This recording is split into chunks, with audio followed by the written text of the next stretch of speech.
আমাদের পাড়ার বাড়িটা একদিন হুট করেই ভাড়া হয়ে যায়, আর যারা সেই বাড়িতে ওঠে তাদের সাথে না ছিল কোনো আসবাবপত্র, না অন্য কিছু। এরপরেই ঘটতে থাকে অদ্ভুত সব ঘটনা ওই বাড়িটিকে ঘিরে।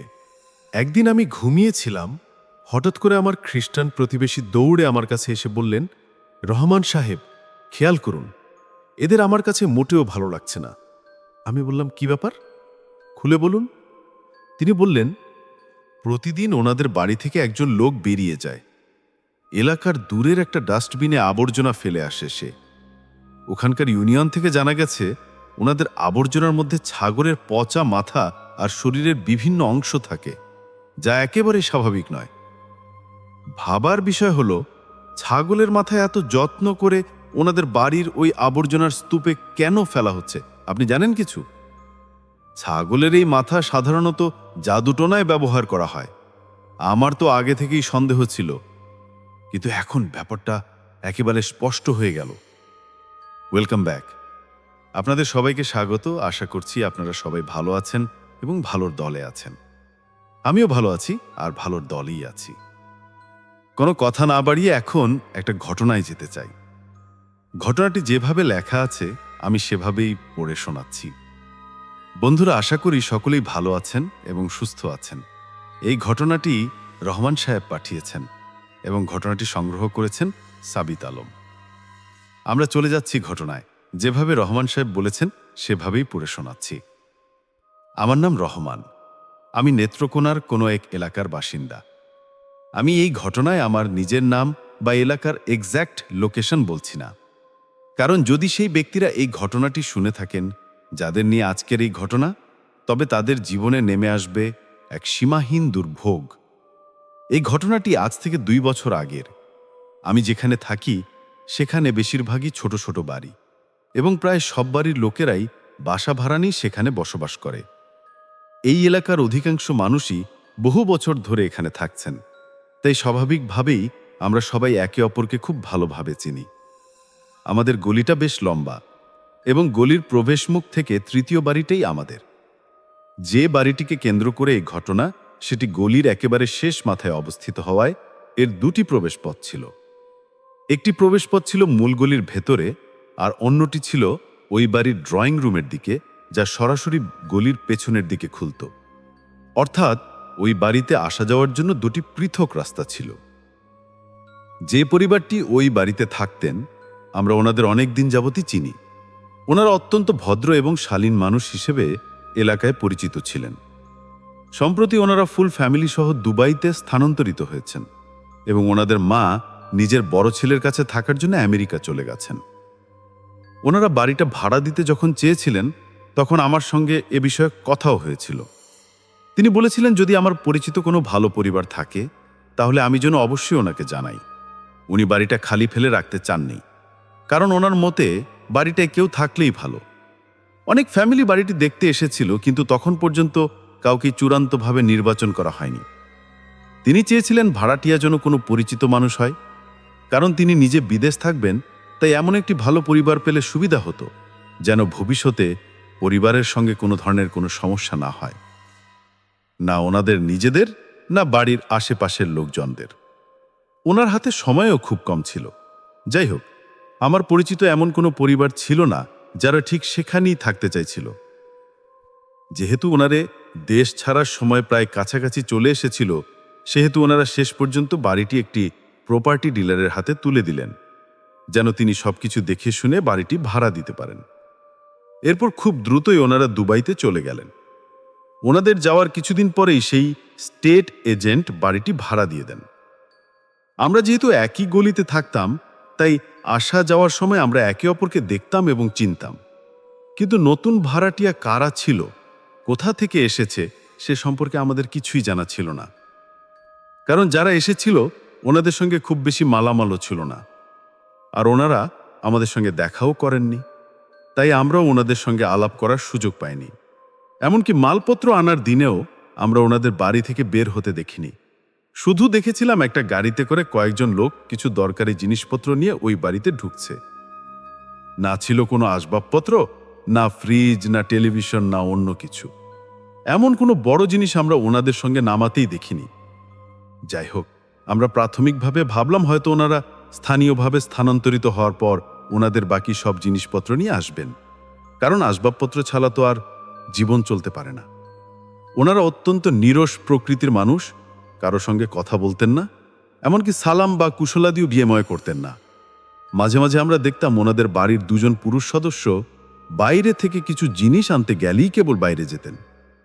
ওই বাড়ির মহিলাদের আমরা একবারও দেখিনি, শুধু একবার একজনকে ফুললি বোরখা পরা অবস্থায় বাড়ির দরজায় দাঁড়িয়ে থাকতে দেখেছিলাম। আমরা যখন ভেতরে যাওয়ার চেষ্টা করছিলাম, তখন দেখলাম আমরা মহল্লার সবাই আমাদের প্রথা অনুযায়ী কিছু না কিছু খাবার তৈরি করে ওনাদের বাড়িতে স্বাগত জানানোর জন্য পাঠানোর চেষ্টা করছিলাম, কিন্তু কেউ দরজা খুলল না। ওনাদের কাজকর্ম আমাদের কাছে বেশ সন্দেহজনক মনে হয়েছিল। ওনারা খুব অল্প সময়ের জন্য বাইরে যেতেন এবং দ্রুতই বাড়িতে ফিরে আসতেন। বাড়ির প্রতিটি দরজা এবং জানলা সবসময় শক্ত করে বন্ধ থাকত। এই সমস্ত বিষয় আমাদের জন্য বেশ অদ্ভুত ছিল। কিছুদিনের মধ্যেই মহল্লার এই পরিবারটিকে নিয়ে নানা রকম গুজব ছড়াতে শুরু করল। এই বাড়ির ঠিক পাশের বাড়িটা ছিল আমাদের মহল্লার এক ছোট ভাইয়ের। সে একদিন মহল্লার সবাইকে জানালো যে ওই বাড়ি থেকে ছাগলের ডাকের মতো আওয়াজ আসছে। হ্যাঁ, আমি একবার দেখেছিলাম যে ওনারা একটা ছাগল নিয়ে ওই ঘরে ঢুকেছে। যদিও তখন কুরবানি বা ঈদের মৌসুম ছিল না, আমি তখন ভেবেছিলাম হয়তো ওনাদের কোনো পশুপালনের ব্যবসা থাকতে পারে। তখন আমাদের এক বুড়ো দাদু আমাকে বললেন, বাবা, জীবনটা বুঝে চলতে হয়, এই চুল তো আর রোদে সাদা হয়নি। যদি পশুপালনের খামারি হতো তাহলে কি ওনারা এভাবে একটা ছাগল নিয়ে ভরে রাখতো? আর কে বা নিজেদের বসবাসের ঘরে ছাগল রাখে? তুমি তো জানো এই ঘরটা তেমন বড়ও নয়।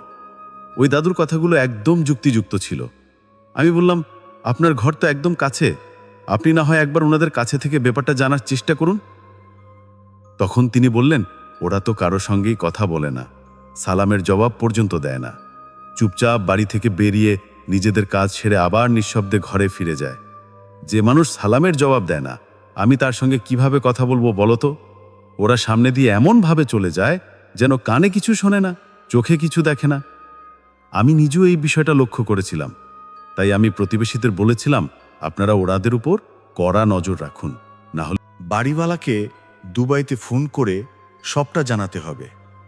এখন আমি প্রায় বাইক পার্ক করার সময় বা বাইরে থেকে আসা যাওয়ার সময় ওই বাড়িটির দিকে একবার নজর দিই। নজর দিয়ে এইভাবে যে হয়তো কাউকে বাইরে দাঁড়িয়ে থাকতে দেখব এবং তার সঙ্গে কথা বলতে পারবো, কিন্তু এমনটা কখনোই হতো না। বাড়িটা সবসময় বন্ধ থাকতো। গলিতে যে ছেলেরা খেলাধুলা করত, সেই বাচ্চারা একদিন বলল যে ওই বাড়ির কেউ ময়লা ফেলে না। আর যখন পরিচ্ছন্নতা কর্মীরা আসে তখন ওনারা সেই পরিচ্ছন্নতা কর্মীদেরও মানা করে দেয়। এটা আমার জন্য বেশ অবাক করার মতো একটা ব্যাপার ছিল। মানে হয় ওনাদের বাড়িতে কোনো ময়লাই হয় না, অথবা ওনাদের কোনো পরিচ্ছন্নতা কর্মীর প্রয়োজন পড়ে না। একবার আমাদের এক পরিচ্ছন্নতা কর্মী বলেছিলেন যে ওরা ময়লা আমাদের দেয় না, নিজেরাই কোথাও দূরে ফেলে দিয়ে আসে। আমি জানি না ওদের ময়লার মধ্যে এমন কি থাকে। এই সব কথা শুনে আমি খুব চিন্তিত হয়ে পড়লাম। আসলে এরা কারা? আমি যেহেতু একজন বাবা, তাই প্রতি সপ্তাহান্তে ছেলেদের নিয়ে কোথাও না কোথাও ঘুরতে যেতাম। এমনি এক সন্ধ্যায় আমি ওই দুইজন লোককে একটা পিৎজার রেস্টুরেন্টে দেখেছিলাম। ওনারা মাস্ক পরে দুজন মেয়ের সঙ্গে বসে কথা বলছিলেন। আমি আড়াল থেকে ওনাদের দিকে নজর রাখছিলাম। ওনারা সেখানে কিছু অর্ডার দিলেন না। সেই দুজন লোক মেয়েদের সঙ্গে খুব নিচু স্বরে কিছু জরুরি কথা সারছিলেন। কথাগুলো কি ছিল তার দূরত্বের কারণে আমি শুনতে পাইনি, কিন্তু আমি দেখলাম মেয়েরা দুটো খাম ওই ছেলেদের হাতে তুলে দিল। ছেলেরা খাম দুটো নিয়ে একটা কাগজে কিছু লিখে সেখান থেকে চলে গেল। আর ওই দুই মেয়ে একটা রিক্সা নিয়ে নিজেদের বাড়ির দিকে রওনা হলো। আমি আর আমার স্ত্রী পুরো ঘটনাটা নিজেদের চোখে দেখলাম। আমরা যখন ঘটনাটা দেখছিলাম তখন কিছুই বুঝতে পারছিলাম না যে ঠিক কি ঘটছে বা কি নিয়ে চুক্তি হচ্ছে। যাই হোক, সময় কেটে যাচ্ছিল। ওনাদের বাড়িতে আমরা কাউকে আসতে দেখছিলাম না, কাউকে যেতেও দেখছিলাম না। আমরা মহল্লার সবাই মিলে এলাকার মুরব্বীদের অভিযোগ জানালাম। মুরব্বীরা আমাদের বললেন, এমন কোনো অভিযোগ তো নেই যার ভিত্তিতে আমরা ওনাদের বাড়িতে যেতে পারি বা ওয়ার্নিং দিতে পারি। ওনারা একা বাড়ি থেকে বের হয়, একাই ফেরে এবং চুপচাপ থাকে। তাহলে আমরা কি অভিযোগ নিয়ে ওনাদের বাড়িতে যাব? ওনারা আপনাদের সঙ্গে মেশে না বা যোগাযোগ রাখে না। আপনাদের কথাগুলো হয়তো ঠিক, কিন্তু এই সব কিছুর উপর ভিত্তি করে ওনাদের বাড়িতে গিয়ে তো প্রশ্ন করতে পারি না। আমি তখন দুবাইতে বাড়ির মালিককে ফোন করলাম, বললাম, আপনি এই বাড়ি কাদের কাছে ভাড়া দিয়েছেন? তখন তিনিও সবটা শুনে বেশ চিন্তিত হয়ে পড়লেন। তিনি বললেন, আমি তো জানি না এরা কারা। আমি তো শেষ মুহূর্তে স্টেট এজেন্টের হাতে বাড়িটা দিয়েছিলাম। তিনি এই বাড়ি ওনাদের হাতে তুলে দিয়েছেন। আমি ভাড়ার বিষয় জানতে চাইলে তিনি বললেন, ভাড়া তো সবসময় চলে আসে। আমি অ্যাকাউন্ট নাম্বার চাইলে তিনি বললেন, ভাড়া আমার কাজিনের নগদ অ্যাকাউন্টে আসে, আর ওই এজেন্ট টাকাটা ট্রান্সফার করে দেয়। টাকাটা আমার কাজিনের কাছেই থাকে। তিনি হঠাৎ জিজ্ঞেস করলেন, ওনারা কি আপনাদের কোনোভাবে বিরক্ত করছে? আমি বললাম, বিরক্ত করার কথার কি বলবো। তখন আমি ওনাকে পুরো ব্যাপারটা খুলে বললাম। তিনি বললেন, আমি প্রপার্টি ম্যানেজারের সাথে কথা বলবো, আপনাদের জানাচ্ছি। এরপর একদিন রাতে আমি ঘুমিয়েছিলাম, হঠাৎ করে আমার খ্রিস্টান প্রতিবেশী দৌড়ে আমার কাছে এসে বললেন, রহমান সাহেব, খেয়াল করুন, এদের আমার কাছে মোটেও ঠিক লাগছে না। আমি বললাম, কি ব্যাপার, খুলে বলুন। তিনি বললেন, প্রতিদিন ওনাদের বাড়ি থেকে একজন লোক বেরিয়ে এলাকার দূরের একটা ডাস্টবিনে আবর্জনা ফেলে আসে। ওখানকার ইউনিয়ন থেকে জানা গেছে ওনাদের আবর্জনার মধ্যে ছাগলের পচা মাথা আর ছাগলের শরীরের বিভিন্ন অংশ থাকে, যা একেবারেই স্বাভাবিক নয়। ভাবার বিষয় হলো, ছাগলের মাথা এত যত্ন করে ওনাদের বাড়ির বাইরে আবর্জনার স্তূপে কেন ফেলা হচ্ছে? আপনি কি জানেন, ছাগলের মাথা সাধারণত জাদুটোনায় ব্যবহার করা হয়। এদের এখান থেকে সরানোর ব্যবস্থা করুন, নাহলে এখানে কারো বড় কোনো ক্ষতি হয়ে যাবে। আমার মনে তখন দুটো বড় বিপদের সংকেত বেজে উঠল। আমি তৎক্ষণাৎ মহল্লার সব লোকদের ডেকে একটা জরুরি মিটিং বসালাম। আমরা সবাই মিলে আলোচনা করলাম। তখন পাশের বাড়ির চাচা বললেন, আমার তো আগে থেকেই সন্দেহ ছিল, কিন্তু এখন ব্যাপারটা একেবারেই স্পষ্ট হয়ে গেল। এমন কোনো শক্ত প্রমাণ ছাড়া কারো বিরুদ্ধে কিছু বলাও যায় না। তাই আমরা ঠিক করলাম যে আগে অফিসিয়াল কোনো অভিযোগ না দিয়ে আমরা মহল্লার গণ্যমান্য ব্যক্তিদের নিয়ে ওনাদের বাড়িতে যাব। আমরা যখন ওনাদের বাড়িতে গেলাম, তখন অনেকক্ষণ ধরে দরজায় কড়া নাড়লাম।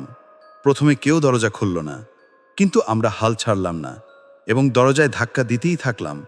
তখন ভেতর থেকে একজন মহিলার কণ্ঠস্বর শুনতে পেলাম। আমরা বললাম, আপনাদের বাসার পুরুষ মানুষদের বাইরে পাঠান। উনি বললেন, ঘরে কোনো পুরুষ মানুষ নেই। আমি জিজ্ঞেস করলাম, ওনারা কখন আসবেন? উনি বললেন, জানি না কখন আসবে। আমরা সবাই জানতাম সে নির্লজ্জভাবে মিথ্যে কথা বলছে, কারণ ওনাদের বাড়ি থেকে কাউকে আমরা বাইরে বের হতে দেখিনি। আমরা খুব কড়া সুরে ওনাকে জানিয়ে দিলাম এবং ওনাদের কাছে বার্তা পৌঁছে দিলাম যে সন্ধ্যায় যেন ওনারা এলাকার ডিফেন্স পার্টি অফিসে এসে দেখা করে, খুব জরুরি কাজ। কিন্তু সেদিনও ওনাদের কেউ আসেনি। ওই রাতেই হঠাৎ করে আমাদের গলির ট্রান্সফরমারটি পুড়ে গেল।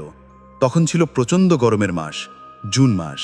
যাদের বাড়িতে জেনারেটর বা আইপিএস ছিল, ওনারা বাড়ির ভেতরেই ছিলেন। কিন্তু যাদের বাড়িতে জেনারেটর বা আইপিএসের ব্যবস্থা ছিল না, ওনারা সবাই গরমের কারণে বাইরে বেরিয়ে এসেছিলেন। কিন্তু আশ্চর্যের বিষয় হলো, ওই বাড়ি থেকে কেউ বের হলো না। সারা রাত বিদ্যুৎ ছিল না, তবুও ওই বাড়ির পর্দা এক চুলও সরল না, জানালাও একটু খোলা হলো না। এই ঘটনা আমাদের গলির সবাইকে আরও বেশি চিন্তায় ফেলে দিয়েছিল এবং ওনাদের উপর আমরা সবাই ভীষণ রেগে গিয়েছিলাম। একদিন আমাদের পাশের বাড়ির মেয়ে রোকসানা সন্ধ্যার সময় বাইরে বেরিয়ে এলো। বাচ্চারা তখন ক্রিকেট খেলতে যাচ্ছিল। ঠিক সেই মুহূর্তে একটা লোক ওই বাড়ি থেকে একটা বড় কালো শপিং ব্যাগ হাতে বেরিয়ে এলো। সে বরাবরের মতোই নিজের আবর্জনা ফেলতে যাচ্ছিল। রোকসানার মাথায় তখন কি ভর করলো কে জানে, সে দৌড়ে গিয়ে লোকটার হাত থেকে শপিং ব্যাগটা ছিনিয়ে নিল। লোকটা এই ধরনের আকস্মিক আক্রমণের জন্য একেবারেই প্রস্তুত ছিল না। মেয়েটা ব্যাগটা ছিনিয়ে নিল, কিন্তু সে এতটাই দৃঢ়প্রতিজ্ঞ ছিল যে লোকটা তার কাছ থেকে ব্যাগটা কেড়ে নেওয়ার কোনো সুযোগই পেল না। খোলা রাস্তায় ক্রিকেট খেলার প্রস্তুতিতে মগ্ন কিছু ছেলে ওনাকে দেখছিল। পুরো মহল্লার ছোট বড় সবাই এই বিষয়টা সম্পর্কে জানত। সবাই জানত কারা এর সঙ্গে জড়িত। হঠাৎ করে এক মহিলা জোরে চিৎকার শুরু করলো।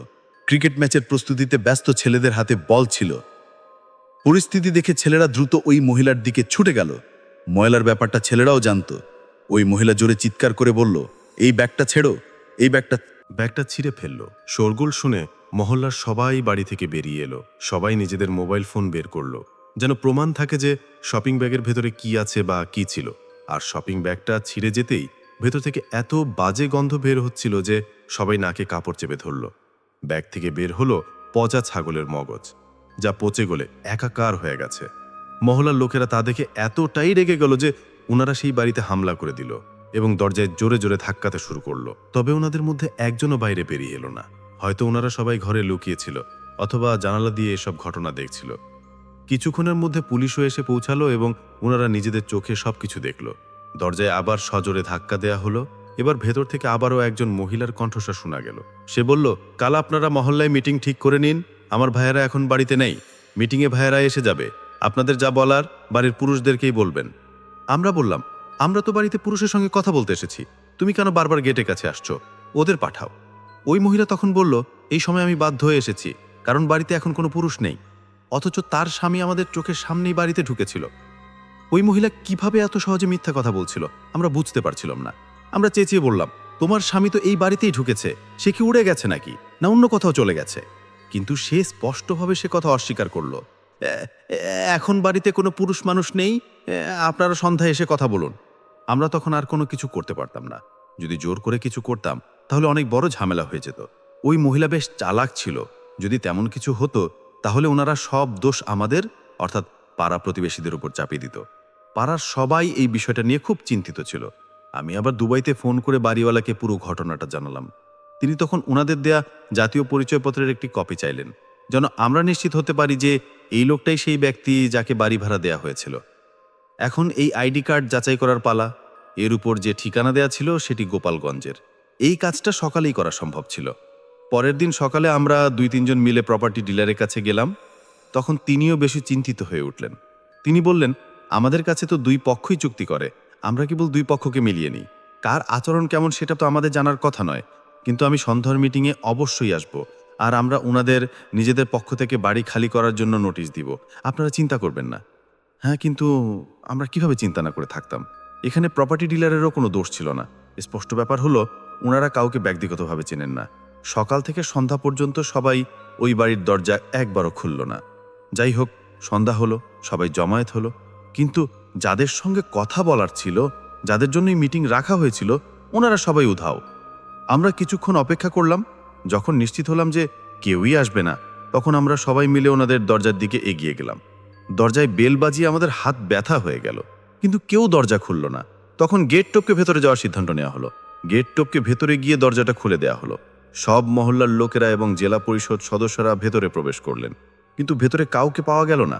ঘরের ভেতর থেকে পচা মাংসের এক তীব্র দুর্গন্ধ আসছিল। ভেতরে আমরা যা কিছু দেখলাম তা আমাদের আতঙ্কিত করার জন্য যথেষ্ট ছিল। অদ্ভুত সব জিনিসপত্র দেখে আমরা হতবাক হয়ে গেলাম। দেয়ালের এখানে সেখানে কয়লা দিয়ে অদ্ভুত ভাষায় কিছু লেখা ছিল, সঙ্গে কিছু বিচিত্র চিহ্ন আঁকা ছিল। পরিষ্কার বোঝা যাচ্ছিল যে রাতের কোনো একটা সময় ওনারা পেছনের দরজা দিয়ে ঘর ছেড়ে পালিয়ে গিয়েছে। ওনাদের কাছে কোনো মালপত্র ছিল না, তাই ওনাদের জন্য পালানো খুব সহজ ছিল। ইউনিয়নের লোকেরা আমাদের সঙ্গেই ছিল। ঘরের ভেতরে রান্নাঘরের মেঝে রক্তে ভেসে যাচ্ছিল, যা দেখে মনে হচ্ছিল অনেক দিন ধরে এখানে পড়ে আছে এগুলো। রান্নাঘরের একপাশে কিছু ধারালো ছুরি আর চাপাতি ছিল। রান্নাঘরে ক্যাবিনেটে ছাগলের মাংস ঝুলছিল, যা দেখে মনে হচ্ছিল একদিনের পুরনো। অর্থাৎ ছাগলগুলো এখানেই রান্নাবান্না জবাই করা হতো। একপাশে ছাগলের লিভার, ফুসফুস এবং হৃৎপিণ্ড পড়েছিল। পুরো বাড়িটা খালি ছিল। শুধু রান্নাঘরে 5টা প্লেট আর বিভিন্ন রেস্টুরেন্টের শপিং ব্যাগ পড়েছিল। স্পষ্ট বোঝা যাচ্ছিল যে এই বাড়িতে রান্না হতো না, কারণ প্লেট ছাড়া রান্নাঘরে মাত্র 2টো গ্লাস ছিল। কোনো বাটি বা বাতিল ছিল না, আর কিছুই দেখা গেল না। ব্যবহৃত জিনিসপত্রের মধ্যে ঘর থেকে মাত্র 6টা বালিশ পাওয়া গেল। না ছিল কোনো চাদর, না কোনো কাপড়, কিচ্ছু না। সবচেয়ে বড় কথা হলো, যখন উপরের ঘরটা খোলা হলো, আপনারা বিশ্বাস করবেন না, আমরা সবাই ভয়ে আমাদের চোখ ফিরিয়ে নিলাম। চোখ দুটো শক্ত করে বন্ধ করে নিলাম। আমরা চাইনি যে ওই নোংরা দৃশ্য আমাদের চোখে পড়ুক। সেটা ছিল এক অত্যন্ত ভয়ঙ্কর দৃশ্য। এমন শয়তান আমাদের মধ্যে আছে যারা শুধুমাত্র কিছু টাকার জন্য মানুষের হাসি খুশি জীবন নষ্ট করে দেয়। আমার তখন মন চাইছিল ওই লোকগুলো যদি আমার সামনে আসতো, তাহলে আমি ওনাদের সবাইকে ধীরে ধীরে যন্ত্রণা দিয়ে ঠিক একইভাবে মারতাম, যেভাবে ওনারা ওনাদের জাদুর মাধ্যমে অন্য নিরাপরাধ লোকদের সঙ্গে খেলছিল। ওই ঘরের দেয়ালের বিভিন্ন জায়গায় হুক লাগানো ছিল এবং সেগুলোর ওপর পুতুলগুলোকে ফাঁসির মতো করে ঝুলিয়ে রাখা হয়েছিল। প্রতিটি পুতুলের উপর আলাদা আলাদা নাম লেখা ছিল। কিছু পুতুলে সূচ ঢুকানো ছিল, আর কিছু পুতুল তখনও অসম্পূর্ণ ছিল। যেই পুতুলগুলো বানাচ্ছে সেই হাত দিয়েই সেলাই করে একপাশে রেখে দিয়েছিল, আর কিছু পুতুলে কেবল তুলো ভর্তি করাই বাকি ছিল। এই দৃশ্যটা এমন ছিল যে পরিষ্কার বোঝা যাচ্ছিল ওনারা হঠাৎ করেই সবকিছু ছেড়ে পালিয়ে গিয়েছে, কারণ আমরা ওনাদের আসল চেহারাটা ধরে ফেলেছিলাম। আলমারির ভেতর থেকে কিছু লেবু, লবণ, চিনি আর একটা নোটবুক পাওয়া গিয়েছিল, যেখানে কিছু মানুষের নাম এবং ওনাদের শরীরে কোথায় কোথায় কষ্ট দিতে হবে সেই জায়গাগুলোর কথাও লেখা ছিল। আর একটি ছোট কাগজে 4-5টা নাম আর তাদের কাছ থেকে পাওনা টাকার বিস্তারিত বিবরণ ছিল। কারো কাছ থেকে 1.5 লাখ, কারো কাছ থেকে 2 লাখ, কারো কাছ থেকে 1 লাখ, কারো কাছ থেকে 5 লাখ, যার যার সামর্থ্য অনুযায়ী রেট ঠিক করা ছিল। আলমিরার ভেতর থেকে 1-2টি ছবিও পাওয়া গিয়েছিল, যার মধ্যে একটিতে কারো বুকের উপর দাগ দেওয়া ছিল। এই সব কিছুর বর্ণনা এমন ছিল যেন চিৎকার করে বলছিল সে এখানে কি ভয়ানক কাণ্ড ঘটত। আমরা সবকিছু ছবি তুলে বাড়িওয়ালাকে পাঠিয়ে দিলাম, আর তিনি অবাক হয়ে গেলেন যে তার বাড়িতে এইসব ঘটেছিল। হঠাৎ করে বাড়িওয়ালার কাজিনও এসে পড়লেন। ওনারা সবকিছু নিজের চোখে দেখলেন। পরে জানা গেল ভাড়াটিয়াদের দেয়া আইডি কার্ডটাও নকল ছিল। তাদের ব্যাংকিং অ্যাকাউন্টের নাম্বারটিতেও যোগাযোগ করার চেষ্টা করা হয়েছিল, কিন্তু সেই নাম্বারটি ব্লক করা ছিল, আর সেই সিম কার্ডটিও কোনো এক মৃত মানুষের নামে রেজিস্ট্রেশন করা ছিল। সবকিছুই নকল। 2 নাম্বার, ওই 2 নাম্বার লোকদের দাঁড়িয়ে দেওয়ার পর পরিচ্ছন্নতা কর্মীদের দিয়ে পুরো ঘরটা পরিষ্কার করানো হলো। বাড়ির মালিকের কাজিন একজন হুজুরকে নিয়ে এসেছিলেন। ওনার পরামর্শে এখানে কুরআন খতম দেয়া হলো, যেন এই ঘর থেকে খারাপ কোনো কিছুর প্রভাব চলে যায়। কিন্তু এই ঘরের ভয় আর আতঙ্ক পুরো মহল্লায় ছড়িয়ে পড়েছিল। তারপর থেকেই বাড়িটা ফাঁকাই পড়ে রইল, আর আজও সেটা ফাঁকা। এলাকার ইমাম সাহেব প্রায়ই কোরআন পড়ানোর জন্য বাচ্চাদের নিয়ে আসেন, সেখানে পড়াশোনা করান, কিন্তু আমাদের সবার মনে এই বাড়িটার ব্যাপারে একটা ভয় স্থায়ীভাবে বাসা বেঁধে ফেলেছে। না এই বাড়িটার ভাড়া দেয়া হয়, না এটা বিক্রিও করা হয়, কারণ সবাই নিজের চোখে সবকিছু দেখেছে। বাড়িওয়ালাকে অনেক কষ্ট পোহাতে হয়েছে, তার অনেক আর্থিক ক্ষতিও হয়েছে, কিন্তু এখন আর কিছুই করার নেই।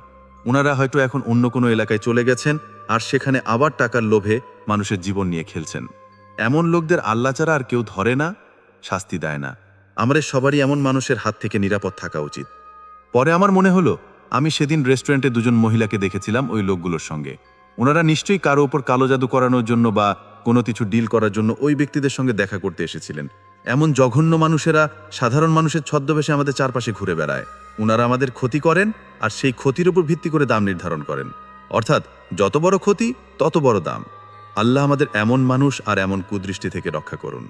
এই বইয়ে রহমান সাহেব তার ঘটনা শেষ করেছেন। ধৈর্য নিয়ে কষ্ট করে শোনার জন্য সবাইকে ধন্যবাদ। আমিও ধন্যবাদ জানাচ্ছি আপনারা যারা শুনলেন এতক্ষণ। আশা করছি ঘটনাটি ভালো লেগেছে। যদি ভালো লাগে অবশ্যই আমাদের জানাবেন। আমরা চলে যাব আমাদের পরবর্তী ঘটনায়। কেন কেন তুমি আসো? আমি শুধু তোমার সাথেই থাকতে চাই। কিভাবে সম্ভব? মৃতদের এই পৃথিবীতে থাকতে নেই। তুমি চলে যাও, চলে যাও, প্লিজ চলে যাও। সবটাই কি ইলুশন, নাকি অন্য জগতের কেউ কখনো হাজির হয়ে যায় চোখের পলকে? Welcome back. আশা করছি আপনারা সবাই ভালো আছেন এবং ভালোর দলে আছেন। আমিও ভালো আছি আর ভালোর দলে আছি। এবারে যে ঘটনায় যাব সেই ঘটনাটি আমাদের জুনায়েদ হুজুরের। আশা করছি আপনাদের ভালো লাগবে, কারণ আপনারা প্রচুর সাড়া দিয়েছেন। এই ঘটনাটি আপনারা বারবার চেয়েছেন। যেভাবে লেখা আছে আমি সেভাবেই পড়ে শোনাচ্ছি। আসসালামু আলাইকুম রাসেল ভাই ও প্রিয় শ্রোতা বন্ধুরা। আশা করি আল্লাহর অশেষ রহমতে আপনারা সবাই ভালো আছেন এবং ভালোর দলে আছেন। আমি মোহাম্মদ ইয়াসিন বলছিলাম গাজীপুরের কোনো একটা জায়গা থেকে। আজ আবারও জুনায়েদ হুজুরের নতুন একটা ঘটনা নিয়ে হাজির হলাম। আশা করি আপনাদের কাছে ভালো লাগবে। ঘটনায় ভুল ত্রুটিগুলো ক্ষমা সুন্দর দৃষ্টিতে দেখবেন। রাসেল ভাই, ঘটনাটি শুরুর আগে আমি আপনার প্রশ্নের উত্তর দিতে চাই। আপনি 5 ভাগের মাঝ বা এপিসোডে প্রশ্ন করেছিলেন আমি জিনকে কি রূপে দেখি বা তারা আমার সামনে কোন রূপে আসে। উত্তরটা হলো আলোকিত একটি লম্বা অবয়ব। আলোর কারণে চোখ খোলাই যায় না, অথবা আপনজনের রূপে কিংবা বেড়ালের রূপে আমার সামনে আসে, মিষ্টি সুরে কথা বলে। যাই হোক, ফিরে আসি ঘটনায়। জুনায়েদ হুজুর আমাকে যেভাবে বলেছেন আমি ঠিক সেভাবেই বলার চেষ্টা করছি। বলছেন জুনায়েদ হুজুর, অন্ধকার একটি রাতে আমি কোনো এক কাজে পাশের গ্রাম থেকে বাড়ি ফিরছিলাম। নিজ গ্রামে 2টি গ্রামের সীমানায় কেন্দ্রীয় কবরস্থান। এই কবরস্থানে সব ধরনের মানুষকে কবর দেওয়া হয়। ওই কবরস্থানকে ঘিরে অনেক ঘটনা। তো আমি কবরস্থানের সীমানার কাছাকাছি চলে আসলাম। একাই হাঁটছি, রাস্তার একটি কুকুরকেও দেখা যাচ্ছে না। কবরস্থানের মূল গেটে পৌঁছাতেই আমার শরীর ভার হয়ে যায়। হঠাৎ কোথা থেকে একটি কালো কুচকুচে কাক এসে থাবা মেরে আমার টুপিটা নিয়ে চলে যায় কবরস্থানের ভেতরে। এইবার আমি কবরস্থানের দিকে মুখ ফেরাই। দেখতে পাই কবরস্থানের ঠিক মাঝখান থেকে একটি আলো ভেসে আসছে। আমার আগ্রহ বেড়ে যায়।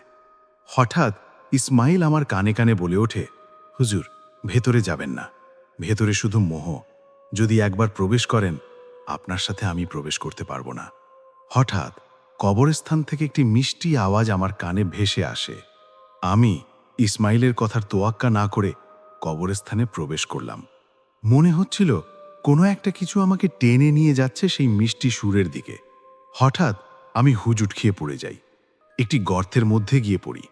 তখন আমার মোহ ভেঙে যায়। দেখতে পাই একটি পুরনো ভাঙা কবর। হঠাৎ আমার হাতে শক্ত একটা কিছু স্পর্শ লাগলো।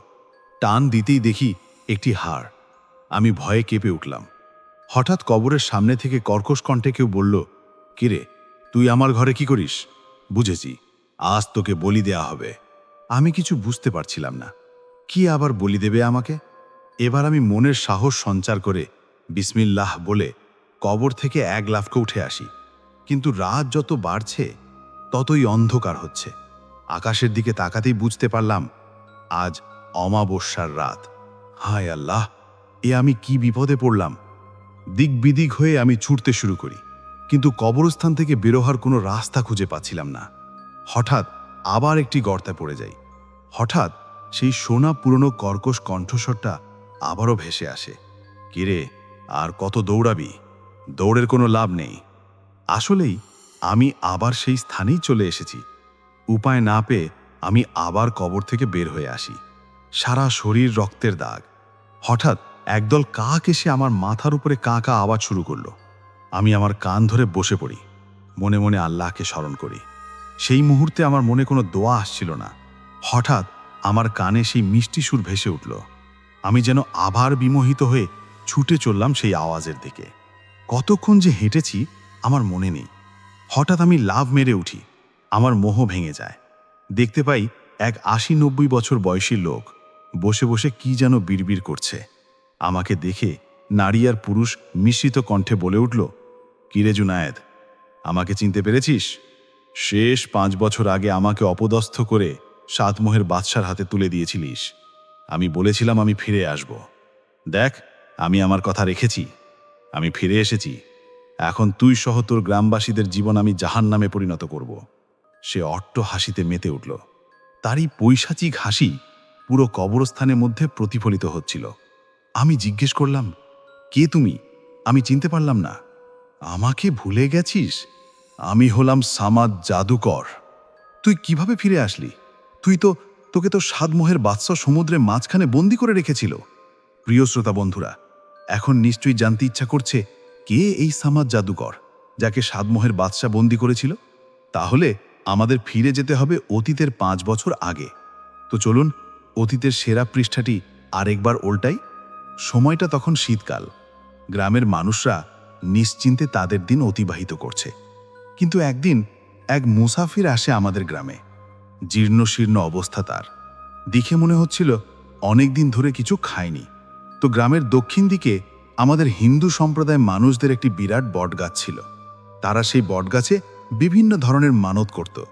তো সেই মুসাফির ওই বটগাছটাতে গিয়ে আশ্রয় নিল। তার এই খারাপ অবস্থা দেখে হিন্দু ভাই বোনেরা কিছু খাবার দিয়ে যেত। এভাবে ২ দিন কেটে গেল। কিন্তু ৩ দিনের মাথায় একটি ২ বছরের বাচ্চা পানিতে পড়ে যায়। পানি থেকে তুলে সবাই দেখতে পেল সে আর শ্বাস নিচ্ছে না। তার মানে সে মারা গেছে। হঠাৎ সেই মুসাফির এগিয়ে এসে বাচ্চাটির পিঠে সজোরে আঘাত করে, আর বাচ্চাটি চিৎকার করে কেঁদে ওঠে। বাচ্চাটি ছিল হিন্দু পরিবারের।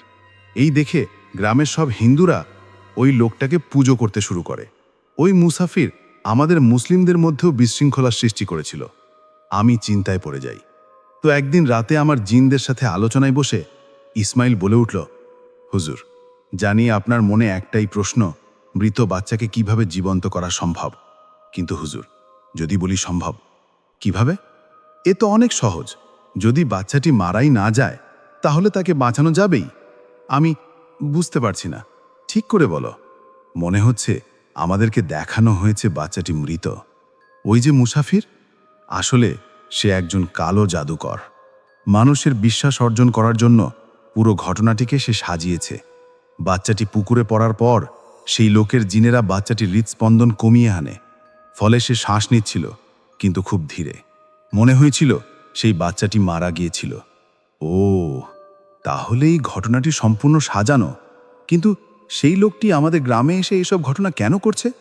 আসলে হুজুর, তার 1400 প্রাণ চাই। সে 1400 প্রাণের রক্ত একটি পাত্রে নিয়ে তার শয়তানকে উপহার দেবে। ফলে সে পৃথিবীর সবচেয়ে বড় কালো জাদুকর হয়ে যাবে। আর সবচেয়ে খারাপ খবর এই যে সে 600 মানুষের প্রাণ নিয়ে নিয়েছে। সে মোট 90টি গ্রাম ঘুরেছে আর তার জিনের মাধ্যমে এমনভাবে মানুষদের হত্যা করেছে, দেখলে মনে হবে স্বাভাবিক মৃত্যু। এইবার আপনার গ্রামের দিকে নজর দিয়েছে। এই গ্রাম থেকে সে 25টি প্রাণ নেবে। তার মধ্যে আজকে একজনের নিতে গিয়েও নেয়নি। এখন উপায় কি? হঠাৎ বাইরে চিৎকারে চেঁচামেচির আওয়াজ কানে আসলো। আলোচনা ছেড়ে বাইরে বের হয়ে আসি। আব্বার কাছ থেকে জানতে পারি গ্রাম প্রধানকে সাপে কামড় দিয়েছে আর সে মারা গিয়েছে। হুজুর, সে তার প্রথম শিকার করে ফেলেছে। আমি পুনরায় আলোচনায় বসি। এখানের হাত থেকে কিভাবে মুক্তি পাওয়া যাবে? ইসমাইলকে জিজ্ঞেস করি। ইসমাইল কোনো উত্তর দিতে পারে না। এভাবেই 3 দিন কেটে যায়। 3 দিনে গ্রামে আরও 2 জনের মৃত্যু হয়েছে। একজন পানিতে পড়ে, আরেকজন গাছা থেকে পড়ে। আর প্রত্যেক মৃত্যুর পর বেশ খানিকটা রক্ত ওই পুরনো বটগাছে পাওয়া গেছে। আর ওদিকে সেই লোকটি হাতের খেলা দেখিয়ে মানুষকে নিজের দিকে আকৃষ্ট করছে। মানুষজন কাজ ছেড়ে দিয়ে সারাদিন ওই লোকের পায়ের কাছে পড়ে থাকত। শুধু হিন্দুরাই নয়, মুসলমান 2টি পরিবারের উপরও এই আছর পড়েছে। সে বিভিন্ন ধরনের জাদু দেখাতো। বেড়ালকে সাপ বানিয়ে ফেলতো, বটগাছের নিচে হাত দিয়ে টাকা বের করে আনতো, আরও কত কি। তো এই সব দেখে গ্রামের সব মসজিদের ইমাম সাহেবরা চিন্তিত হয়ে পড়েন। তো একদিন ইমাম সাহেবরা সহ গ্রামের বিজ্ঞ লোকেরা আমার বাড়িতে এসে এই সমস্যার সমাধান চান। প্রথমে আমি রাজি হইনি, কারণ একে সরানো এত সহজ নয়। কিন্তু তাদের জোড়াজুড়িতে কিছুদিন সময় চেয়ে নিই। রাতে আমার 7 রত্নের সাথে আলোচনায় বসি। কিন্তু সময় পার হয়ে যায়। কয়েক সেকেন্ড থেকে মিনিট, মিনিট থেকে ঘন্টা, আলোচনা চলতেই থাকে। সমাধান হচ্ছিল না। হঠাৎ আলিফ বলে উঠল, আচ্ছা, এই লোক এমন কেন? যাকে পরাজিত করতে এত আলোচনা করতে হয়? সে কি কোনো রাজা বাদশা নাকি? আমি বললাম, 1 মিনিট, তুমি কি বলতে চাও? বলছি, সে কি কোনো বাদশা নাকি? ঠিক, সমাধান পেয়ে গেছি। ইসমাইল বলল, হুজুর, কি সমাধান পেয়েছেন? আরে, আমরা তো সাতমোহের বাদশার কথা ভুলেই গিয়েছি। তিনি তো পারেন এই সমস্যার সমাধান করতে। আমার এই কথা শুনে সবাই স্তব্ধ হয়ে যায়। ইসমাইল বলে, আপনার মাথা ঠিক আছে? এমন নেই গতবার কি হয়েছিল, তাকে আর বিরক্ত যেন না করা হয়। কিন্তু ইসমাইল, এছাড়া আর কোনো উপায় দেখছি না। যদি তোমার কাছে কোনো সমাধান থাকে দাও। প্রথম থেকে ইসমাইল ইতস্তত করলেও পরবর্তীতে সে রাজি হয়ে যায়। আসলে সাতমহরের বাদশাকে সে প্রচণ্ড ভয় পায়। যাই হোক, সাতমহরের বাদশাকে ডাকার জন্য সেই আমলটি করা হয় এবং রাত 2টার দিকে আমরা আমল করি। এই ঘটনায় সাতমহরের বাদশার প্রসঙ্গটি আবারও এসেছে। আপনারা জানেন যে এই পুরো প্রক্রিয়াটি আমরা আগেও বলেছি, সুতরাং আমি ওই অংশটুকু বাদ দিয়ে দিচ্ছি। সাতমহরের বাদর বছর চলে যাওয়ার পর গ্রামবাসীদের নিয়ে আমি সামাদ জাদুঘরের ডেরায় পৌঁছাই। ওই জাদুঘরের জিনদের আমার আমাজিনেরা নানান রকমভাবে আয়ত্তে নিয়ে আসে, আর আমরা জাদুঘরকে পেটাতে পেটাতে মেঘনা নদীতে ফেলে দেই। পরবর্তীতে জানতে পারি সাতমহরের বাদশা তার অধীনে থাকা জিনদের মাধ্যমে সাগরের ঠিক মাঝখানে তাকে বন্দী করে রেখেছে, যাতে সে আর খারাপ কাজ করতে না পারে। প্রিয় শ্রোতা বন্ধুরা, সময় এসেছে অতীতের পৃষ্ঠাটি বন্ধ করে বর্তমানে ফিরে আসার। সামাদ জাদুঘর রহস্যের হাসি হেসে বলে উঠল, তুই যে আমার জিনদের সমুদ্রের মাঝখানে ফেলে দিয়েছিলি, এক মাছ ধরার জালে সেই কাছের বোতলটি উঠে আসে, আর বোতল খুলতেই আমার জিনেরা মুগ্ধ হয়ে ওই দ্বীপ থেকে আমাকে উদ্ধার করে। এখন তোর কি হবে তুই ভেবে দেখ। তুই আমার কিছুই করতে পারবি না, তোর ধ্বংস হবে ইনশাআল্লাহ আমার হাতেই হবে। এবার তার হাসি থেমে যায়, তার চোখ রক্তবর্ণ ধারণ করে, গলা থেকে গড়গড় আওয়াজ বের হতে শুরু করে, তার পেছন থেকে কালো 2টো অবয়ব আমার দিকে আসতে শুরু করে। আমি মনে মনে ইসমাইলকে স্মরণ করছিলাম, কিন্তু তার কোনো দেখা পাচ্ছিলাম না। হঠাৎ দেখতে পাই কালো জাদুঘরের সামনে 2টি বড় পেয়ালা রাখা, আর পেয়ালা 2টোতে রক্ত। সেই পেয়ালা থেকে তীব্র বাজে গন্ধ আসছে। সেই অবয়ব 2টি এক নিঃশ্বাসে সেই রক্ত পান করে। এই দেখে আমি আর সহ্য করতে না পেরে সেখানেই বমি করে দেই। এইবার আস্তে আস্তে সব দোয়া মনে পড়ছিল, আর দেরি না করে কবরস্থান থেকে এক মুঠো মাটি নিয়ে আয়াতুল কুরসি পড়ে ফু দিয়ে ওই মাটি 2 অবয়বের দিকে ছুঁড়ে মারি। এক চিৎকার দিয়ে অবয়ব 2টো উধাও হয়ে যায়। ঘন কালো অন্ধকার, কবরের মধ্যে কেবল আমি আর সামাদ জাদুঘর। আশেপাশে থেকে ব্যাছার ডাক ভেসে আসছিল। হঠাৎ পেছনে ফিরে দেখতেই দেখতে পাই সাতরত্নরা আমার দিকেই আসছে, সাথে রয়েছে গ্রামবাসী। এবার আমি কালো জাদুঘরকে বলি, কিরে, এখন কোথায় পালাবি? কালো জাদুঘর রেগে আগুন হয়ে গিয়েছে। এক লাফে আমার সামনে এসে আমার হাত কামড়ে ধরে। আমি চিৎকার দিয়ে অজ্ঞান হয়ে যাই। তারপর কি হয়েছিল আমার মনে নেই। সকালে আমি নিজেকে আমার বাড়ির বিছানায় আবিষ্কার করি। হাত পায়ে প্রচণ্ড ব্যথা, কিন্তু কামড়ানোর কোনো দাগ নেই। আমি ইসমাইলকে জিজ্ঞেস করি, কি হয়েছিল? ইসমাইল বলল, আপনাকে বারবার মানা করার পরেও আপনি সেই কবরস্থানে ঢুকে পড়েছিলেন। তাই দেরি না করে আমি মসজিদের ইমাম সাহেবের কাছে গিয়ে সব খুলে বলি। তারপর তিনি গ্রামবাসীদের একজোট করে কবরস্থানে নিয়ে আসেন। প্রায় 4 ঘন্টা আপনাকে খুঁজেছি, কিন্তু পাইনি। যেই ফজরের আজান দেয়া হলো, তখনই দেখি আপনি কবরস্থানের ঠিক মাঝখানে অজ্ঞান হয়ে পড়ে রয়েছেন। তারপর ধরাধরি করে আপনাকে বাড়ি নিয়ে আসা হয়। এখন বলুন তো কি হয়েছিল? আমি তাদেরকে সব ঘটনা খুলে বলি। এবার হুদ বলল, হুজুর, তাহলে তো সমস্যা। যেহেতু সামাদ জাদুঘর ফিরে এসেছে, প্রতিশোধ না নিয়ে সে ফিরবে না। এরপর কেটে যায় 1 মাস। সামাদ জাদুঘরের কোনো খোঁজ খবর পাওয়া যায় না। অনেক খোঁজার চেষ্টা করেছি, কিন্তু পাইনি। তাই তার কথা একেবারে ভুলেই গিয়েছিলাম। কি ভাবছেন ঘটনা এখানে শেষ? ঘটনাটি এখানে শেষ হয়ে গেলে পারত, কিন্তু ঘটনাটি কেবলমাত্র এখান থেকেই শুরু হলো। তো রাসেল ভাই, একটি বিশেষ কারণে 15 দিনের জন্য অন্য একটি জায়গায় যাচ্ছি, তাই ঘটনাটি সম্পূর্ণ করতে পারলাম না। কিন্তু ইনশাল্লাহ একটু দেরি হলেও বাকি অংশটুকু লিখে পাঠাবো। সকলে এটার দ্বিতীয় পর্বের জন্য অপেক্ষা করবেন আশা করি। আল্লাহ হাফেজ। এই বলে তিনি তার ঘটনা শেষ করেছেন। আশা করছি এই ঘটনাটি আপনাদের ভালো লেগেছে। যদি ভালো লাগে অবশ্যই আমাদের জানাবেন। আমরা চলে যাব আমাদের পরবর্তী ঘটনায়। আজ আবার শুনতে পাচ্ছেন শব্দটা? আমার আয়নার ভিতরে রোজ এভাবেই আসে। Welcome back. আপনাদের সবাইকে স্বাগত জানাচ্ছি আমি রাসেল। আশা করছি আপনারা সবাই ভালো আছেন এবং ভালোর দলে আছেন। আমিও ভালো আছি আর ভালোর দলে আছি। আরও একটা ঘটনায় যাব। যেভাবে লেখা আছে সেভাবেই পড়ে শোনাচ্ছি। আসসালামু আলাইকুম প্রিয় রাসেল ভাই। জিজ্ঞেস করব না আপনি কেমন আছেন, কারণ আমি জানি আপনি সবসময় ভালোর দলে। আজকে যে ঘটনাটি আমি বলতে চলেছি তা হলো আমার ফুফাতো ভাইয়ের সাথে ঘটে যাওয়া একটি ঘটনা। রাসেল ভাই, আমি একজন সৌদি প্রবাসী, তাই আমার পক্ষে স্টুডিওতে এসে ঘটনাটা বলা সম্ভব না। আশা রাখি যদি আপনাদের কাছে প্রচারযোগ্য মনে হয় তাহলে আপনি আপনার মতো করে ঘটনাটি লিসেনারদের শোনাবেন। আমি একটু বলে রাখি, আপনি যেভাবে লিখেছেন আমি সেভাবেই শোনাবো। অন্য কোনোভাবে শোনানোর কোনো উপায় আমার কাছে নেই। আমি যেহেতু গল্প বলি না বা ঘটনা আমি বলি না, আমি পড়ে শোনাই, সুতরাং আপনার লেখাটাই আমি পড়ে শোনাচ্ছি। চলে যাচ্ছি ঘটনায়। তখন আমি খুব ছোট, মোটামুটি সবকিছু বোঝার মতো একটা বয়স। তখন আমি প্রায় সময় আমার ফুফাত ভাইদের বাসায় যেতাম আর বাড়াতাম 2-4 দিন করে, কারণ সেই ফুফাত ভাইয়ের মা আমার খুবই পছন্দের একজন ফুপু। তো রাসেল ভাই, আর কথা না বাড়িয়ে আমি ঘটনায় চলে যাই। ঘটনাটি ঘটেছিল 2013 বা 14 মাঝামাঝি। আর হ্যাঁ, সেই ফুফাত ভাইয়ের কাকার নাম ইকবাল। ইকবাল কাকার পেশা ছিল মাছ ধরা। সে প্রতিদিন বিকেলে তাদের গ্রামের বিলে জাল ফেলে আসতো আর ভোর হওয়ার সাথে সাথেই চলে যেত সেই জাল থেকে মাছ আনার জন্য। যেদিনের ঘটনা সেদিনটি ছিল শুক্রবার, আর সেই দিনই আমরা পরিবার সহ আমরা সবাই যাই সেই ফুফাত ভাইয়ের বাড়িতে। আর ইকবাল কাকা আমাদের খুব পছন্দ করতেন, তাই আমাকে দেখে বললেন, ভাতিজা চলো নদীতে যাই, মাছ ধরার জন্য জাল রাখবো নদীতে, বাড়িতে এসে তোমাদের সাথে জমিয়ে গল্প করব। বরাবর আমি রাজি হয়ে গেলাম, চলে গেলাম সেই বিলে।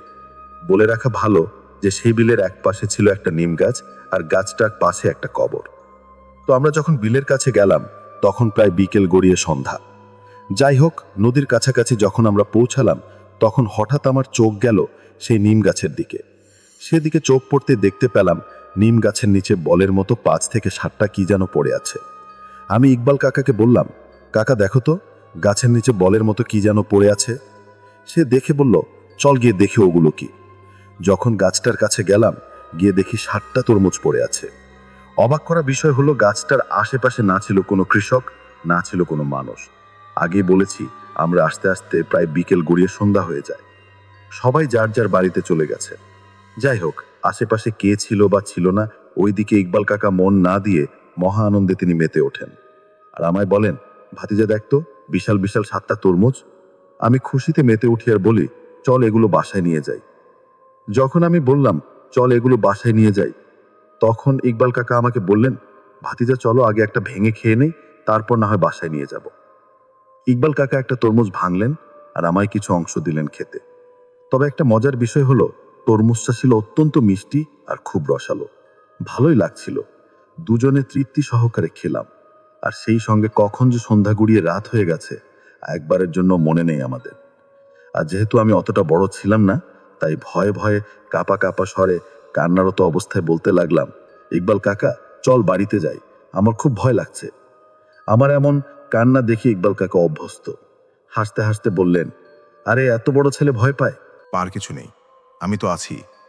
এই বলে তিনি নৌকা থেকে একটা বড় বস্তা নিয়ে আসলেন, আর সেই বস্তায় করে বাকি 6টা তরমুজ নিয়ে আমরা রওনা দিলাম বাড়ির উদ্দেশ্যে। যাই হোক, যখন আমরা বাড়িতে গিয়ে পৌঁছালাম তখন প্রায় রাতের খাবারের সময় হয়ে গিয়েছে। আমি চলে গেলাম খাওয়া দাওয়া করতে, আর ইকবাল কাকাও চলে গেলেন তার ঘরে। এতযুগ পর্যন্ত সবকিছু ঠিকঠাকই ছিল, এর মাঝে কোনো রকমের কোনো সমস্যা হয়নি। একটা সময় আমরা সবাই খাওয়া দাওয়া শেষ করে বাড়ির উঠোনে এসে বসলাম গল্প করার জন্য। তখন ইকবাল কাকাও বসেছেন আমাদের মাঝে। ইকবাল কাকা পরিদিন নিয়ে গল্প বলতে লাগলেন, আর আমি খুব মনোযোগ দিয়ে তার গল্পগুলো শুনতে লাগলাম আর চলে যেতে লাগলাম গল্পের রাজ্যে। ঠিক এমন সময় আমার ফুফাতো ভাই একটা তেলের পিঠা খেতে খেতে এসে বলল, কাকা, মা পিঠা বানাচ্ছে, তোমায় বলেছে পিঠা খাওয়ার জন্য। হ্যাঁ, তখন আমার মা, আমার কাকি এবং আমার ফুপু পিঠা বানাচ্ছিল। যাই হোক, আমরা তখন ইকবাল কাকাকে বলতে লাগলাম, কাকা, গল্প শেষ না করে কিন্তু যাওয়া যাবে না, আগে গল্প শেষ করো, তারপর পিঠা খেতে যাবে। যখন সবাই এমনভাবে বলতে লাগলাম, তখন আমি একটা বিষয় খেয়াল করলাম যে আমরা এতগুলো মানুষ ইকবাল কাকাকে এতক্ষণ ধরে যা যা বলছিলাম সে কিছুই মন দিয়ে শোনেনি, কারণ তার নজর ছিল আমার ফুফাতো ভাইয়ের হাতের পিঠার দিকে। যখন আমি দেখছি আমার কথায় তিনি কোনো সাড়া শব্দ করছেন না, তখন আমি হাঁটু ধরে বললাম, কাকা, পিঠা খেতে পারবে, আগে আমাকে গল্প শোনাও। তখন সে আমার দিকে রাগান্বিতভাবে তাকিয়ে বলল, আগে পিঠা খাবো, তারপর গল্প বলবো। যখন সে আমার দিকে তাকালো, এমনভাবে তাকালো তার চোখগুলো যেন আগুনের মতো জ্বলজ্বল করছিল এবং তার মুখ থেকে তরল জাতীয় পানি পড়ছিল। ইকবাল কাকাকে এমন অবস্থায় দেখে বাকি সবাই সহ আমরা চিৎকার দিয়ে উঠলাম এবং যে যার ঘরে চলে গেলাম। আমি আগেই বলেছিলাম, মোটামুটি বোঝার বয়স ছিল তখন। আমি ইকবাল কাকার হঠাৎ এমন পরিবর্তন দেখে আমার মাকে সবকিছু বলতে যাব। ঠিক তখনই আমার ফুপা বাজার থেকে আসলেন আর বললেন, এদিকে আসো, তোমাদের জন্য বাজার থেকে কি কি নিয়ে এসেছি দেখো। তখন আমি ফুপার কাছে চলে যাই আর ভুলে যাই কিছুক্ষণ আগে কি ঘটেছিল। যাই হোক, এরপরের ঘটনা বলছেন আমার মা। যখন ইকবাল কাকা আমাদের কাছ থেকে রান্নাঘরে যান পিঠা খাওয়ার জন্য, তখন তিনি স্বাভাবিকই ছিলেন। রান্নাঘরে গিয়ে আমার কাকিকে বললেন, ভাবি, পিঠা দান, পিঠা খাবো। তখন কাকি বলেন, ভাই একটু অপেক্ষা করেন, গরম গরম পিঠা দিচ্ছি। তখন কাকা কাকির দিকে ভ্রু কুচকে তাকিয়ে বললেন, অপেক্ষা করতে পারবো না, আমাকে এখনই পিঠা দিতে হবে, এখনই লাগবে। তারই আচরণে কাকি একটু অবাক হন। সঙ্গে সঙ্গে ইকবাল কাকা ঘুরে যান আমার ফুপুর দিকে। তখন ফুপুকে ইকবাল কাকা বলতে লাগলেন, ভাবি, পিঠা দেন, পিঠা খাবো। তখন ফুপু বললেন, এই হয়ে গেল বলে, ইকবাল, গরম পিঠা তোমার ভাইয়ের জন্য নিয়ে যাও, আর তুমি তোমার ভাই একসঙ্গে বসে খাও। এটা শুনেই ইকবাল কাকা রাগান্বিত স্বরে বলে উঠলেন, কাউকে দিতে পারবো না, সব পিঠা আমি নিজে খাবো। এই বলেই আমার মার দিকে গেলেন এবং গড়গড় করে বলতে লাগলেন, ভাবি, পিঠা দেন, পিঠা খাবো। যদিও আমার মা প্রথম থেকে তার এই ধরনের আচরণ লক্ষ্য করছিলেন, তাই বেশি কথা না বাড়িয়ে আগে বানানোর পিঠার বোলটা তার সামনে দিয়ে দিলেন। পিঠার বোলটা হাতে পাওয়ার সঙ্গে সঙ্গেই ইকবাল কাকার মুখটা যেন হাসিতে উজ্জ্বল হয়ে উঠল। তিনি হাসতে হাসতে আমার মাকে বলতে লাগলেন, ভাবি, জানেন, আমি না অনেক দিন পিঠা খাই না, আজ পেট ভরে খাবো। তিনি পিঠা খেতে শুরু করলেন। এদিকে আমার কাকি আর ফুপু তো পুরোই অবাক। যাই হোক, সবাই ভয়ে ভয়ে পিঠা বানাচ্ছে, কেউ কারোর সাথে কোনো কথা বলছে না। হঠাৎ ইকবাল কাকা কান্নারত অবস্থায় বলে উঠলেন, ভাবি, জানেন, ওরাও না অনেক দিন পিঠা খায় না, দেখেন দেখেন কিভাবে তাকিয়ে আছে। এই বলে ইকবাল কাকা আবার কান্না শুরু করলেন আর বলতে লাগলেন, ভাবি, তাদের পিঠা দিলে আমার আবার কম হয়ে যাবে, আর যদি না দেই তাহলে সর্দারের কাছে বিচার দেবে, কি করি বলুন তো, কি একটা মুশকিল। ইকবাল কাকার এই অবস্থা দেখে আমার কাকি রান্নাঘরই সেন্সলেস হয়ে যান এবং আমার ফুপু আর মা সাথে সাথে রান্নাঘর থেকে বের হয়ে ঘরে চলে যান এবং আমার ফুপাকে সবকিছু বুঝিয়ে বলেন। ফুপা সহ সবাই আবার রান্নাঘরে যায়। তখন দেখে আমার কাকি মাটিতে পড়ে আছে আর ইকবাল কাকাকে কোথাও দেখা যাচ্ছে না। তখন সাথে সাথে আমার কাকিকে ঘরে নিয়ে যাওয়া হয় এবং সারা বাড়ি তন্ন তন্ন করে ইকবাল কাকাকে খোঁজা হয়, কিন্তু কোথাও তার সন্ধান মেলে না। তখন সবাই বাড়ির আশেপাশে তাকে খুঁজতে বের হয় এবং এলাকার সব মসজিদে মসজিদে অ্যানাউন্সমেন্ট করে দেওয়া হয়। যখন পুরো এলাকা জুড়ে তাকে কোথাও পাওয়া যায় না, তখন আমার ফুপা সহ বাকি সবাই বলে, এখন আর খুঁজে লাভ নেই, দিনের বেলা সবাই মিলে খুঁজতে হবে। যখন সবাই বাড়ি পৌঁছায় তখন প্রায় মধ্যরাত, সবাই চিন্তামগ্ন। ঠিক তখনই বাড়ির পাশের পুকুর থেকে একটা শব্দ আসে। শব্দ শুনে যখন আমার ফুপা পুকুরের দিকে যান, ঠিক তখন দেখতে পান এক লোমহর্ষক দৃশ্য। ফুপা দেখেন কালো একটা ছায়া ইকবাল কাকাকে একবার পানিতে ফেলছে, আরেকবার পানি থেকে হ্যাচকা টান মেরে তুলছে। এমন লোমহর্ষক দৃশ্য দেখে আমার ফুপা চিৎকার দিয়ে ওখানেই সেন্সলেস হয়ে যান। তার চিৎকার শুনে বাকি সবাই গিয়ে দেখে আমার ফুপা পুকুরের পাড়ে সেন্সলেস অবস্থায় পড়ে আছেন এবং ইকবাল কাকা মাথা পুকুরের পানির নিচে আর পা দুটো পানির ওপরে। এইভাবে সে পুকুরে পড়ে আছে। সাথে সাথে ইকবাল কাকার বড় ভাই সহ আরও দুজন ইকবাল কাকাকে পানি থেকে এবং আমার ফুপাকে পাড় থেকে বাড়ির উঠোনে নিয়ে আসেন। যখন আমার ফুপার জ্ঞান ফেরে তখন তার কাছ থেকে সব ঘটনা জানা যায়। পুকুরের পাড়ে তিনি কি হয়েছিল বলেন।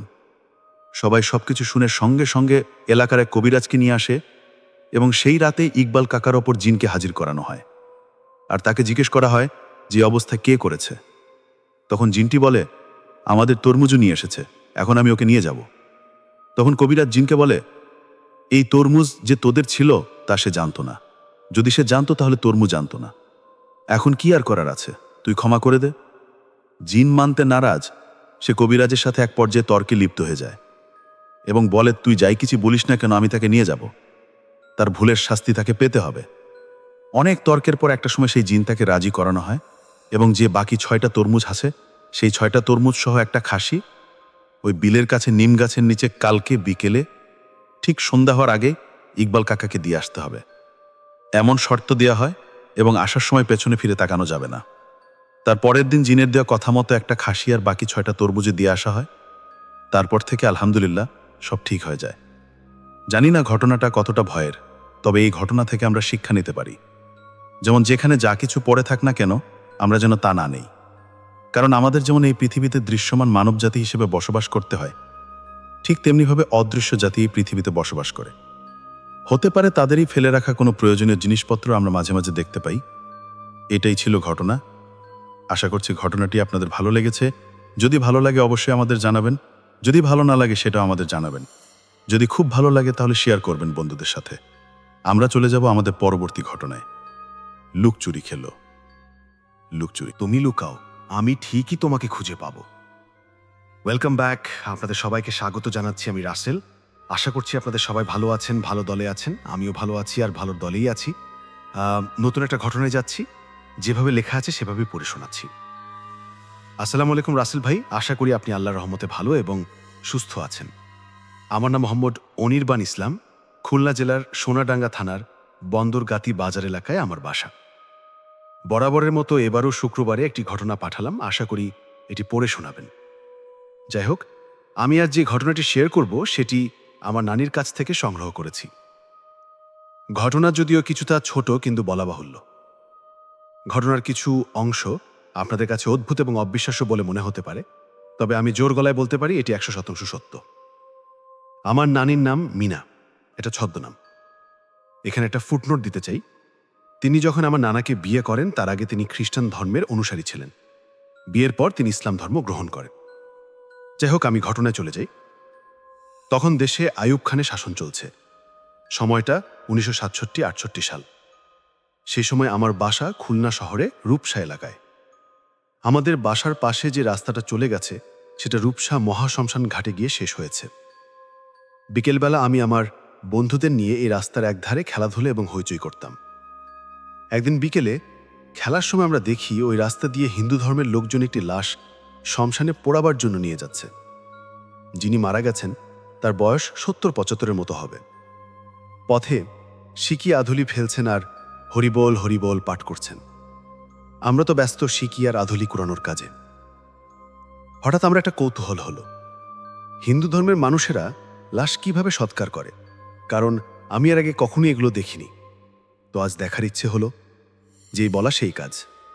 আমরা 5-6 জন মিলে ঠিক করলাম পিছু পিছু যাব এবং লাশ কিভাবে পোড়ায় তা দেখব। যখন আমরা শ্মশানে গিয়ে উপস্থিত হলাম, দেখি তারা আম গাছের কাঠ দিয়ে চিতা সাজিয়ে লাশকে তার উপরে শুয়ে দিয়েছে। তারপর বাকি কাঠ দিয়ে সমস্ত শরীর এবং কিছু চারা দিয়ে মুখ ঢেকে দিল। শেষে পরিবারের একজন জ্বালানি দিয়ে আগুন জ্বালিয়ে দিল। আমরা এগুলোই দেখছিলাম। 1 ঘন্টা পর হঠাৎ দেখি লাশটা যেন চিতা ছেড়ে উপরে ওঠার চেষ্টা করছে। এটা দেখে আমরা ভয় সেই জায়গা থেকে দৌড়ে বাসায় ছুটলাম। বাসার আঙ্গিনায় এসে একটা চিৎকার দিয়ে অজ্ঞান হয়ে যাই। পরে জ্ঞান ফিরে দেখি মা মাথায় পানি ঢালছেন আর কান্না করছেন। প্রতিবেশীর অনেকেই বাসায় ভিড় করেছেন। বাবাকে খবর দেওয়া হয়েছিল, তিনিও বাসায় ততক্ষণে চলে এসেছেন। আমি একটু সুস্থ বোধ করলে সবাই কারণ জিজ্ঞেস করে। আমি পুরো ঘটনাটা বলি। সবাই আমাকে তিরস্কার করেন এবং সেখানে না যেতে বলেন। রাতে প্রচণ্ড জ্বরের কবলে আমি উল্টাপাল্টা প্রলাপ বকতে শুরু করি। পরে একজন কবিরাজকে আনা হয়। তিনি আমাকে পানি পড়া দেন এবং একটি ছোট পাথরের মতো তাবিজ দিয়ে আমার পরিবারের লোকদের বলেন, আপনার মেয়ের উপর শমশানের খারাত বক্কার নজর আছে। আগামী 3 মাস এই তাবিজ পরিধান করতে হবে, নতুবা অনেক বড় ক্ষতি হয়ে যাবে। আমি মন্ত্র পড়ে বাসা বন্ধ করে দিলাম। যিশুকে মনে করুন এবং মেয়ের প্রতি যত্ন নিন। পরে আমি জ্বরের প্রভাবে 7-8 দিন অসুস্থ থাকি। 3 মাস ধরে তাবিজ রাখি, কোনো সমস্যা হয়নি। সমস্যা শুরু হয় 3 মাস পর তাবিজ হারিয়ে যাওয়ার পর থেকে। একদিন বাথরুম থেকে সেটি হারিয়ে যায়। অনেক খুঁজেছি কিন্তু পাইনি। এরপর রাতে অনেক ভয়ানক স্বপ্ন দেখা শুরু করি। বাসা আগুনে পুড়ে যাচ্ছে, মা গলায় ফাঁস দিয়ে আত্মহত্যা করেছে, শমশানের সেই লাশ চিতা ফুরে আমাকে তাড়া করছে। 1 সপ্তাহ পর সেই কবিরাজকে আবার বাসায় আনা হয়। তিনি বলেন তাকে আগামী অমাবস্যা পর্যন্ত সময় দিতে হবে। 5 দিন পর অমাবস্যা, এটা ক্যালেন্ডারে দেখা। ভয় লেগে থাকতো কখন কি হয়। অমাবস্যার দিন রাত 11টায় কবিরাজ বাসার আঙ্গিনায় এসে বাবাকে ডাকেন। বাবা বাইরে বেরিয়ে তাকে প্রণাম করেন। কিছু বলতে যাবেন তখন কবিরাজ বলেন, আমি এখন একটা কাজ করব। আপনি একটা মাটির ঘট আর একটা কবুতর জোগাড় করুন। এত রাতে কষ্টে এগুলো জোগাড় করা হয়। আমি জানলা দিয়ে দেখি কবিরাজ এগুলো পেয়ে খুশি হলেন। তিনি বাসার সামনে জবা গাছের নিচে বড় গর্ত করলেন। মাটির ঘরটা সেখানেই রাখলেন। তাতে বেলপাতার জোড়া অংশ রাখলেন। কবুতরকে ছুরি দিয়ে জবাই করে ঘটের ভিতরে রাখলেন। লাল কাপড় ও লাল সুতো দিয়ে ঘটের মুখ বেঁধে দিলেন। তারপর মাটি দিয়ে ঢেকে দিলেন। এরপর বলেন, আপনার মেয়ে শমশানের লাশ দেখে ভয় পায় নাই। আপনার এক দুঃসম্পর্কের আত্মীয় একটা প্রেত চালান করে কালো জাদু করেছে, কারণ প্রতিশোধ নিতে চায়। আপনার ব্যবসা ভালো বলে অন্যরা নাস্তানাবুদ হয়েছে। আপনার শত্রু এটি করেছে। এখন আপনার বিপদমুক্ত, বান কেটে গেছে। অদ্ভুত ব্যাপার, তিনি কোনো টাকা নিলেন না। এরপর আর কোনো বিপদ হয়নি। নানি তার ঘটনা শেষ করলেন। আমি এগুলোই আপনাকে লিখলাম যা তিনি বলেছেন।